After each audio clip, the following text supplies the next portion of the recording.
नमस्कार सगळ्यांना.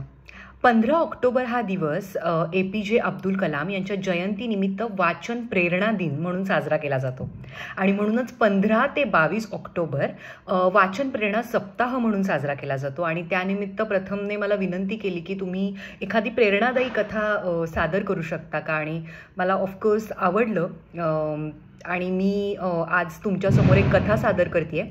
सुधा मूर्तींच्या गाजलेल्या पुस्तकातली वाईज अँड अदरवाईज पहिली कथा, आणि कथेचं नाव आहे सचोटी हृदयातून येते. 3 वर्षांपूर्वीची गोष्ट. जून महिन्यातील एक प्रसन्न सकाळ होती. मी नेहमीसारखी कन्नड वर्तमानपत्र वाचत बसले होते. त्याच दिवशी SSCचा निकाल जाहीर झाला होता. आतल्या पानांवर उत्तीर्ण झालेल्यांची यादी छापलेली होती, तर वरच्या पानावर गुणवत्ता यादीत आलेल्या विद्यार्थ्यांचे फोटो झळकत होते. जवळजवळ अख्खं पानच त्यांनी व्यापलेलं होतं. गुणवत्ता यादीत आलेल्या विद्यार्थ्यांबद्दल मला नेहमीच अपार कौतुक वाटत आलेलं आहे. गुणवत्ता यादीत नाव येणं हे केवळ माणसाच्या बुद्धिमत्तेचंच निदर्शक आहे असं नाही, तर विद्यार्थ्यानं हे यश मिळवण्यामागे त्याची किती अपार मेहनत आहे, किती दृढ निश्चय आणि प्रयत्नशीलता आहे हेही त्यातून दिसून येतं. मी स्वतः एका प्राध्यापकांच्या घरात वाढलेली आहे. माझी ही पार्श्वभूमी आणि माझा स्वतःचा अध्यापन क्षेत्रातला अनुभव या दोहोंमुळे माझी ही मनोभूमिका झालेली आहे. त्या दिवशी वर्तमानपत्रात आलेल्या त्या सगळ्या फोटोंमधून एका मुलाच्या फोटोनं माझं लक्ष वेधून घेतलं. माझी नजर त्यावरून हटेना. तो तसा अशक्त नाजूक दिसत होता, पण त्याच्या डोळ्यात जी काही चमक होती ना, ती मंत्रमुग्ध करणारी होती. त्या मुलाविषयी आणखी जाणून घ्यायची इच्छा मला झाली. त्याचं नाव होतं हनुमंतप्पा. त्याचा गुणवत्ता यादीत 8वा क्रमांक आला होता. त्याच्याविषयी एवढंच काय ते मला माहीत होतं.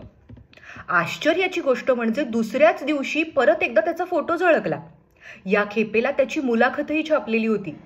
या उत्सुकतेने ती मी वाचली. तो एका हमालाचा मुलगा होता. तो एका खेड्यात राहत होता. त्याच्या वडिलांची मिळकत दिवसाला फक्त 40 रुपये. त्यामुळेच त्याला पुढे शिकणं शक्य नव्हतं असं त्यानं त्या मुलाखतीत म्हटलं होतं. हनुमंतप्पा 5 मुलांमधला सर्वात मोठा. घरात मिळवते फक्त वडील. ते लोक आदिवासी जमातीचे होते. या इतक्या हुशार मुलाविषयी हे ऐकून मला वाईट वाटलं. आपल्यातील बरेच जण आपल्या मुलांना खाजगी शिकवण्यांना नाहीतर क्लासला पाठवतो. त्यांना संदर्भ ग्रंथ, गाईड्स वगैरे आणून देतो. त्यांना चांगल्यात चांगल्या सुविधा पुरवण्यासाठी झटतो. खर्चाचा जरा सुद्धा विचार करत नाही. पण रामपुरा गावात राहणाऱ्या हनुमंतप्पाची गोष्टच वेगळी होती. माणसाला लागणाऱ्या काही जीवनावश्यक गोष्टी देखील त्याच्या वाट्याला आल्या नव्हत्या, आणि तरीही त्यानं एवढं उज्ज्वल यश मिळवलं होतं. हातात वर्तमानपत्र तसंच धरून मी त्याचा विचार करत बसले होते. तेवढ्यात माझी नजर शेजारच्या अंगणातील आंब्याच्या झाडावर पडली. ते झाड ताजतवानं दिसत होतं. नुकती उमललेली पालवी, त्यावर चमकणारे दवाचे थेंब, झाडावर लटकणाऱ्या कैऱ्या, लवकरच त्या पिकणार होत्या. झाडापलीकडे थोड्याशा अंतरावर एका कुंडीत एक लहानसं रोपटं होतं. माझ्या मनात आलं, गेले कितीतरी दिवस हे एवढंच आहे, जरा सुद्धा वाढलेलं नाही. ती सकाळची शांत वेळ होती. हवा गार आणि स्वच्छ होती. माझे विचार जणू मोकाट सुटले होते. एवढ्यात घरात प्रेशर कुकरची शिट्टी मोठ्यांदा वाजली आणि त्या शांततेचा भंग झाला. मी भानावर आले. अर्धा तास लोटला होता. वर्तमानपत्रातील त्या मुलाखतीत हनुमंतप्पाचा पत्ता दिलेला होता. आता मात्र जास्त वेळ न दवडता मी लगोलग एक पोस्टकार्ड घेऊन त्याला एक पत्र लिहून टाकलं. मी 2च ओळी लिहिल्या होत्या. माझी तुला भेटायची इच्छा आहे. तू बंगलोरला येऊ शकशील का? एवढ्यात माझे वडील सकाळचा फेरफटका मारून घरी परतले. ते अत्यंत व्यवहारी विचारसरणीचे होते. त्यांनी माझं ते पत्र वाचलं आणि ते म्हणाले, इतक्या लांब यायचं तर भाडे खर्चाचे पैसे तरी कुठून आणणार? तो इथे यावा असं तुला वाटतंय ना? मग ते भाड्याचे पैसे त्याला पाठवून दे. शिवाय जरा बरे कपडे विकत घेण्यासाठी आणखीही थोडी रक्कम पाठव. मग मी पत्रात अशी पुष्टी जोडली, मी तुला भाडे खर्च तसेच कपडे विकत घ्यायला पैसे पाठवीन. त्यानंतर 4च दिवसांनी त्याचं पत्र आलं. 2च ओळींचं. पहिल्या ओळीत त्यानं माझ्या पत्राबद्दल आभार मानले होते व दुसऱ्या ओळीत बंगलोरला येऊन मला भेटण्याची इच्छा व्यक्त केली होती. मी तातडीनं त्याला पैसे पाठवले व माझ्या ऑफिसचा तपशीलवार पत्ताही कळवला. अखेर तो आमच्या ऑफिसात येऊन ठेपला. तो एखाद्या बावरलेल्या वाट चुकलेल्या वासरासारखा दिसत होता. कदाचित ही त्याची बेंगलोरला येण्याची पहिलीच खेप असावी. तो अत्यंत नम्र होता. त्याने स्वच्छ शर्ट पॅन्ट घातली होती. केसांचा नीट विंचरून व्यवस्थित भांग पाडलेला होता. डोळ्यात ती चमक आताही होतीच. मी लगेच मुद्द्याचंच बोलले, तू मिळवलेल्या शैक्षणिक यशामुळे आम्हाला फार आनंद झाला आहे. तुला पुढे काही शिकायची इच्छा आहे का? तुझ्या शिक्षणाचा खर्च करायला आम्ही तयार आहोत. तुला पाहिजे तो अभ्यासक्रम निवड, अगदी कुठलाही. तो गप्पच राहिला. माझे एक वरिष्ठ सहकारी शेजारी उभे होते. ते हसून मला म्हणाले, बिट्स आणि बाईट्सच्या वेगानं जाऊ नकोस अशी. तू जे काही सुचवतेस ते त्याच्या पचनी नीट पडतंय का? आणि त्यावर विचार करून आज संध्याकाळपर्यंत त्याने आपल्याला सांगितलं तरी चालेल. अखेर हनुमंतप्पा जेव्हा घरी जायला निघाला तेव्हा त्यानं हळू आवाजात पण ठामपणे सांगितलं, मॅडम, बेल्लारीच्या टीचर्स ट्रेनिंग कॉलेजात जाऊन पुढील अभ्यासक्रम करायचा माझा विचार आहे. आमच्या गावात सर्वात जवळचं कॉलेज तेच आहे. मी ते लगेच मान्य केलं, पण त्याच्या मनात खरोखर याहून वेगळा दुसरा कुठला अभ्यासक्रम आहे का ते पाहण्यासाठी त्याच्याशी आणखी थोडा वेळ बोलले.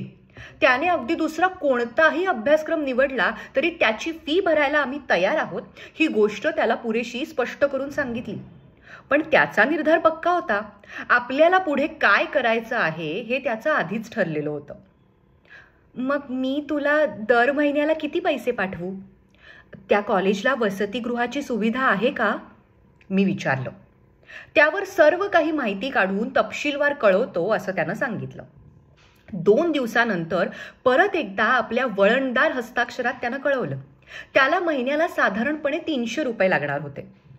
तिथे खोली भाड्यानं घेऊन आपल्या आणखी एका मित्राच्या सोबतीनं राहण्याचा त्याचा बेत होता. एकूण खर्च कमी यावा म्हणून ते दोघे घरीच स्वयंपाक करणार होते. मी लगेच 6 महिन्यांच्या हिशोबानं 1800 रुपये त्याला पाठवून दिले. माझा ड्राफ्ट पोचताच त्याने ताबडतोब पत्राने त्याची पोच दिली आणि आभारही मानले. असेच दिवस गेले. एक दिवस अचानक आठवण झाली, हनुमंतप्पाला पुढच्या 6 महिन्यांचे पैसे पाठवायचे होते.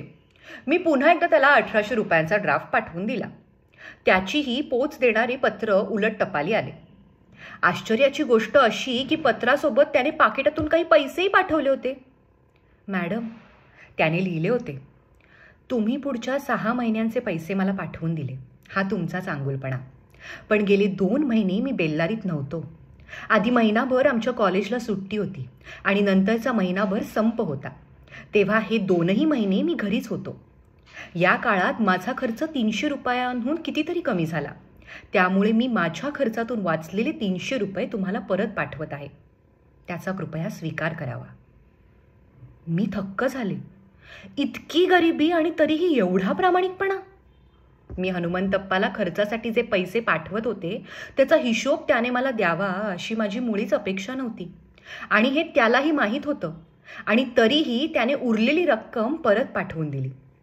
विश्वास बसणार नाही, पण हे खरं आहे. एक गोष्ट मात्र मी अनुभवातून शिकले आहे. सचोटी, प्रामाणिकपणा ही काही कुण्या एका विशिष्ट वर्गाची मक्तेदारी नव्हे. त्याचा शिक्षणाशी आणि श्रीमंतीशीही संबंध नाही. ती कोणत्याही विद्यापीठात शिकवली जात नाही. अनेक माणसांच्या ठायी ती हृदयातूनच फुलून आलेली असते. या साध्या सुध्या खेडवळ मुलाच्या प्रामाणिकपणावर कशी आणि काय प्रतिक्रिया द्यावी तेच मला समजेना. ईश्वराने या हनुमंतप्पावर